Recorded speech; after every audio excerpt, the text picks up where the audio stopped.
What's going on, ladies and gentlemen?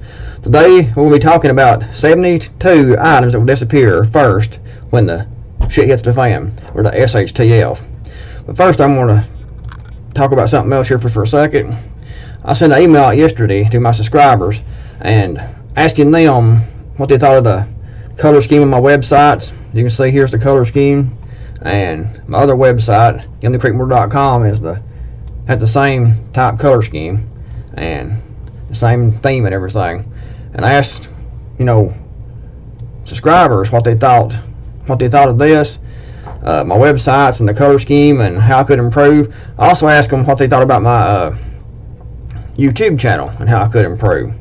Well, as usual, I got a couple of smart-ass people sending emails back to telling me I need to have my accent. I need to change my accent. I would attract more viewers on YouTube if I change my accent. I can't change my accent. I don't want to change my accent, and I'm going to try to change my accent. If you're watching my channel and you don't like my accent, then please stop watching my channel. Stop sending emails telling me I need to change my accent. If you don't like my damn accent, then go somewhere else and watch somebody else's videos. Don't be watching mine if you don't like it, if you can't stand it, if it gets on your nerves, if you can't understand me, then why you watch my channel for? If you don't like my accent, leave. Now we got that out of the way. Now, let's talk about something else. This is on a site that Survival Prepping and Homesteading Experts. Isn't everyone a survival prepping and homesteading expert anymore? There's so many websites and so many YouTube channels on homesteading and prepping that it's ridiculous. And everybody's an expert, or thinks they are anyway. I'm not saying these guys is it. I mean, I don't know. This is the first time I've looked at this website. But everybody claims to be an expert at this. And everybody has their opinion and pretty much knows everything, and most of them don't know what they're talking about. But this article here, I'm going to go over here today, is a really good article. Makes some really good points, and it's a really good list. And I think everyone should go to this website here and take a look at this article and this list of items. We'll go over this list of items in a minute. Plus, I'll link down in the description below to this website. You can go check this out yourself. But anyway, 72 items that will disappear first when SHTF. Do you know what to grab first when SHTF or she hits the fan? Looking at recent events reveals a pattern of items that always disappear first. There are many items that go first after SHTF. Lists out there on the internet. There are most are the same old outdated stuff refurbished over and over, and that's true. A lot of this stuff you see in the prepper books, the websites, and YouTube and all this stuff just repurposed, same content over and over again. It's hard to come up with new things on a old topic. I mean, it's pretty much been beaten to death and covered. And pretty much covered completely, but there's still a few new things you can come up with, but it's very seldom. But anyway, my light's trying to go out, folks. Hope I don't mess the video up too much. So some are just terrible, written by bloggers looking for something else to write, or some are decent but usually contain items specific to one scenario or another that may not apply to other situations. Eventually everything will be gone if you wait too long. But if you look at actual events such as a major hurricane here in the USA, the Greece financial meltdown, the collapse of the USSR, the war in Syria, the situation in Venezuela, or any poor country that's been hit by a major disaster, you'll quickly see a pattern of items that disappear at the very beginning of a panic buying rush. That's one thing everyone does, is as soon as something people want to wait. They don't want to prepare now. They don't want to get ready now. They want to wait until the absolute last minute. And then when something happens, the snow was falling, and they're giving power outages from ice breaking the power lines down. They're giving deep snow, hazardous road conditions. Then everyone wants to run to the store at the same time and get what they need then, instead of stocking up. And when you stock up, if you know something's coming, you can sit back and relax, because you already have what you need. You've already stocked up. There's no need to run to the store and try to get all this stuff and to fight the crowds and everything. And most likely you'll get to the store and the shelves will already be empty and you'll get what you need anyways. But we'll look at this list. Food and supplies. Bottled water. canned foods, rice, beans, wheat, flour, and yeast. And these two at the top is the main two right here. Bottled water, canned foods, and bread and milk. I know anytime we're in here when they're giving snow, we don't get a whole lot of snow around here, but sometimes we will. They're giving snow and ice and hazardous road conditions. Everyone packs in at Walmart, the dollar stores, and anywhere there's groceries at, they'll pack in there and they'll clean out the bottled water, the bread, and the milk. It's the first thing to go, and the beer. But and the other rice, beans, wheat, flour, and yeast, other grains, water filters, and purifiers. I've not seen that myself here, the water filters and purifiers. I think most people just will try to, if you think the water's going to go out, they usually will stock up and fill everything they have with water, the bathtubs, the commodes, and everything, any jugs they have, and anything they can store water in. They usually do that around here, but they don't really, I've not really seen water filters and purifiers. Most people get water filters and purifiers, order these specifically, and they order these before an event happens. But it might be a, and most, as far as I know, my own Walmart up here don't really have a whole lot of water filters or purifiers. You have to order those when you live in this area. And out in the country, a lot of things are like that. Charcoal, and that's a good suggestion. I've not really seen that myself here. Deer and wild game. That's not on the shelf, that's in the woods, but it's a good point. I mean, it does happen after, if everyone was hunting, and most people are bad hunters, but deer are easy to kill, so even bad hunters can kill a deer. I mean, a deer will step out in the yard and sit there and look at you till you shoot it. Deer's not really a challenge, and they'd be wiped out pretty quickly if it's a long-term event, a long-term SHTF event anyway. Chickens, goats, cows, pigs, and other farm animals and other forms of livestock. Chickens, goats, cows, pigs, and all other forms of livestock. We work their weight in gold. I agree, they would be. But if you don't have the facilities to house these animals and secure these animals, and you're just trying to do that now, and you're trying to, this is not going to disappear off the shelf. This is a good article, but it kind of goes here and there on things. It goes from, deer to wild game, the chickens to canned food. And this article is supposed to be 72 items that will disappear first. And it shows a woman here in a shopping center, so that looks like they're talking about items disappear off the shelf at the local supermarket.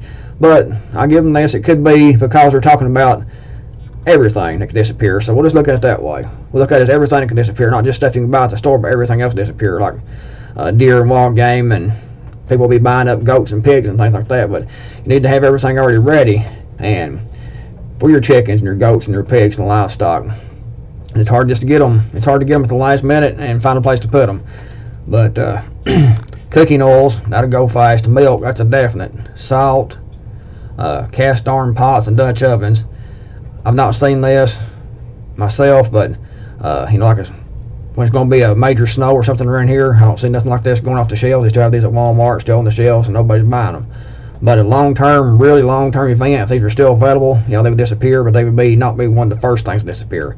First things to disappear would be bread and milk and beer and soda and canned goods and stuff like that. Gardening supplies, canning supplies, jerky, tea, coffee, Gatorade, and Kool-Aids. Hygiene supplies, mouthwash, toothpaste, toothbrushes, feminine hygiene products, mouthwash, floss, etc.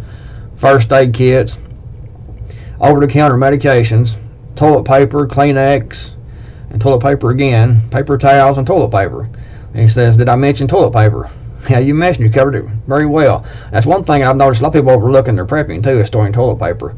You need to store quite a bit of toilet paper and store it in a rodent-proof container, because stuff like mice and things, they want to get in there and they want to get that toilet paper and take it out and nest in it.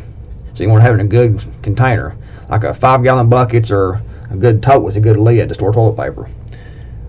Vitamins and herbal supplements, wine and liquors, they'll definitely get those off the shelf quick, and the beer. Gas mask, depending on that, it would depend on what the disaster was, what's going on. Baby and toddler supplies, for sure. And like formula, cloth diapers, washcloths, and even cheap toys can mean a lot as a barter item if you not need them yourself. Cloth diapers is one of those things that people don't really use. Very few people use anymore. Most people use disposable diapers, and my mom, she always used the cloth diapers on me, as far as I'm told. And the cloth diapers are more work, but they're reusable. So it's better to, if you're going to store stuff for prepping and long-term survival, instead of storing disposable diapers, you'd want to store cloth diapers such as these. As they're talking about here, because you can reuse them and rewash them. More advanced surgical and medical items. This is good even if you can't use these things yourself. You might store some of this stuff up, because who knows, you might run up on a doctor or a surgeon or someone that can use this stuff, and it's a good thing to have. It's better if you can learn this stuff yourself and get as medically advanced in your own preps as you can and your own skills. But who knows, if you got say a doctor or even a veterinarian in your survival group, that is a huge plus. And if you have one as a neighbor, it's another huge plus. These people will be in demand after a long-term gridlock situation, even a short term. Camping and outdoor.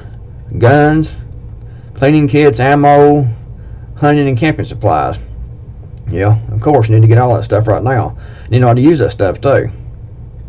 Flashlights, lanterns and glow sticks. And don't forget the batteries, and it's best to get rechargeable batteries and get a solar charger like I've showed you in one of my videos before. That solar charger will charge a different kind of solar charger, the one I use the most. Recharges the AA batteries 4 at a time, and it works really well. I will include a link to that charger in the description below, and I'll link to the video up here in the card where I talk about that charger. You can check that out. But having some batteries, and make all your flashlights, if you can, your lanterns and things, to use the same type batteries. That way you can interchange the rechargeable batteries. Bow saws, axes, and hatchets. You'd already have this stuff already stored up, but that's very true. I mean, it would disappear in a long-term situation because people would want these. These would be excellent barter items also, because people need tools to work, and most people anymore don't have the tools put back to actually do anything with. Fishing supplies and tools. Camo and hunting clothes. Kevlar body armor. Bug traps and sprays, and mice traps. You know, I need to make a video about using rat traps to trap small game like rabbit and squirrels. That works really well, but I've not made that video yet. I have it on my list of videos to make. Tarps, plastic rolls, stakes, duct tape, twine, nails, rope, hammers, and spikes. This is all stuff to do quick touch-up repairs, like your roof's leaking and things like that. You know, something needs to be tied together or taped together, and put plastic over top of it and tarps to keep it from leaking, to cover things up. Survival and medical related magazines, books, and guides. Yeah, you can't have too much knowledge, too many magazines, too many books.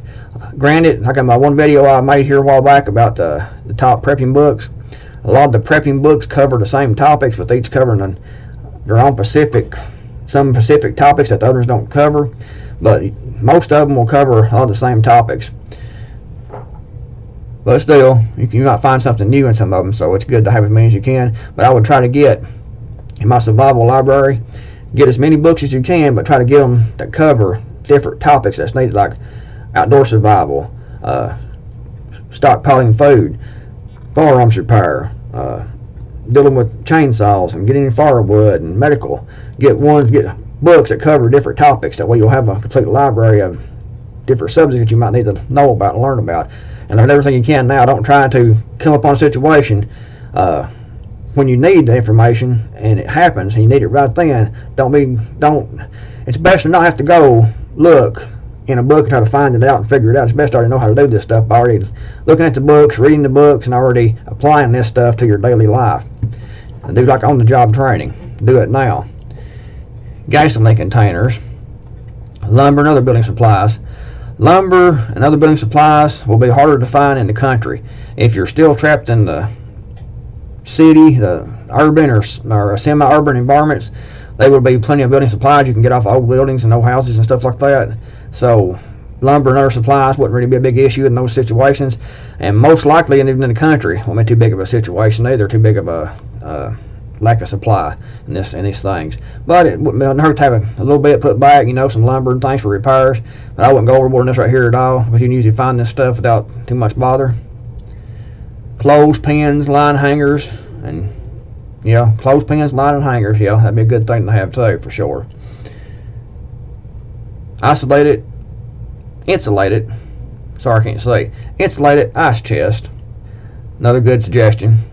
Gloves, something you definitely need to stock up, because you start in a SHTF situation, you've done a lot of work, and gloves will help save your hands, help save the calluses, help save you getting blisters, and the blisters can actually get infected and cause a lot of problems. So having some work gloves is a good thing, and don't just buy one pair and think, I got this covered. Stock up. The extra barter item also. Stock up on gloves. Very important. Work boots, belts, blue jeans, thick socks. Good suggestions. Cold weather clothing and cold weather sleeping bags too is excellent, especially if you live depends on where you live. If you live in the tropics, you wouldn't want to worry about this, obviously. But if you live in most places in the United States, you'll want to get cold weather clothing. And stock up on that. Candles, bleach, knives, and sharpening tools. Any prepper is going to have knives and sharpening tools already. If you don't, then you're not really a prepper. Backpacks, duffel bags. That's good if you need to pack up and leave, or pack stuff up for barter and things like that to take different places. So another good suggestion. Large garbage cans and garbage bags. Very good. Cleaning and disinfecting supplies. Paper, pads, pencils, sharpeners, and other solar calculators. Sleeping bags, blankets, pillows, mats, and inflatable mattresses. These will be good for now and in a great enough situation. My phone is going off here, folks.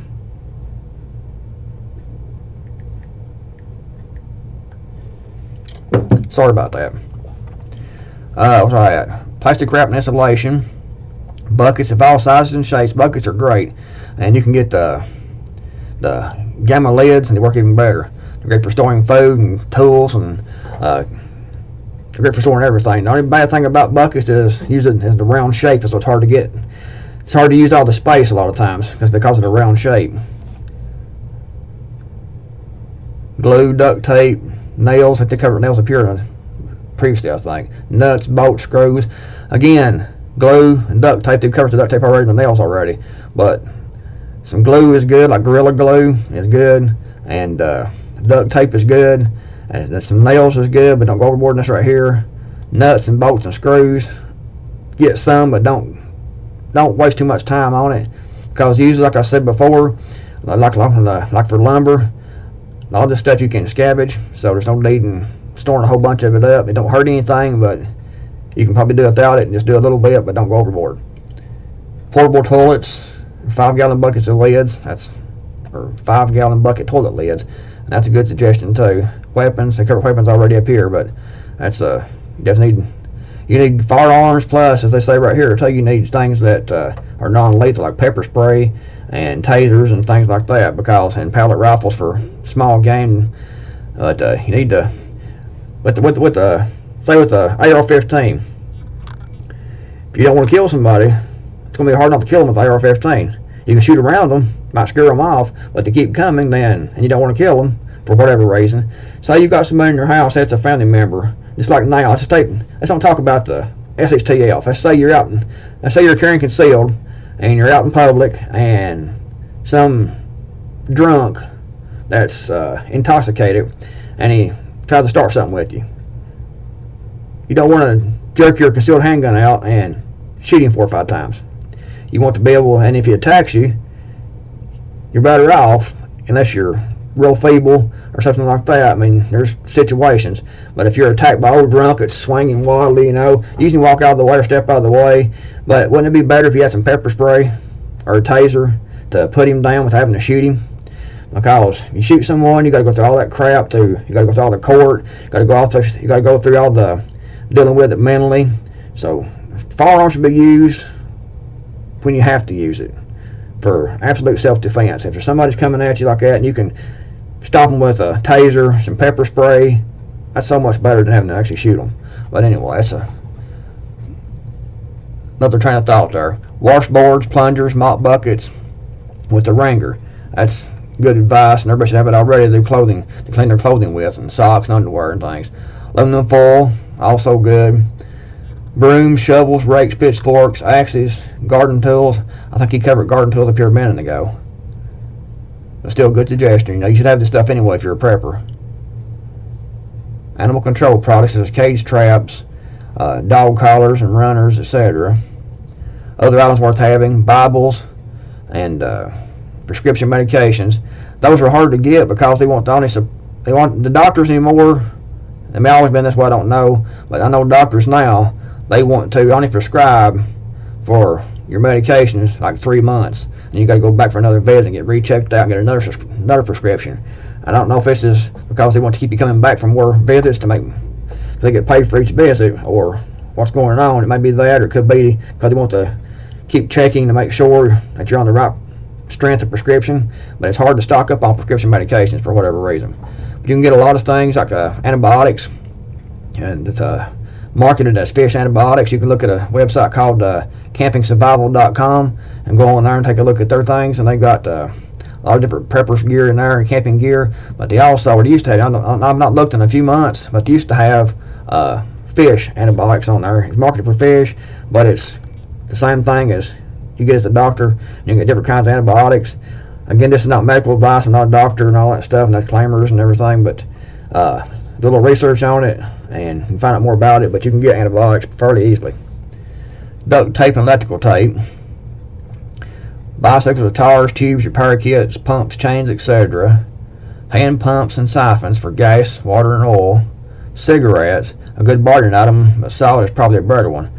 Cigarettes not gonna last long if you have a whole bunch of them. It's one of those things that I don't smoke. The girlfriend smokes, but I don't. And I smoked for about 3 years, way back, and I've been quit now for like probably, it's going on 12 years, 13 years. I've been quit, and I'm glad I did. And it's a bad habit, and everyone should quit smoking. Generators. I cover a generator on my website here. That let's see, this little generator right here. This is the one I recommend. I talk about this in one of my videos too. This is a Honda EU 2000 generator. This thing is awesome. You can go on my website and read this article here if you want. There's a video where I talk about it also, but you can go and read the article and find out more about it here. But it's a very good generator and recommend it.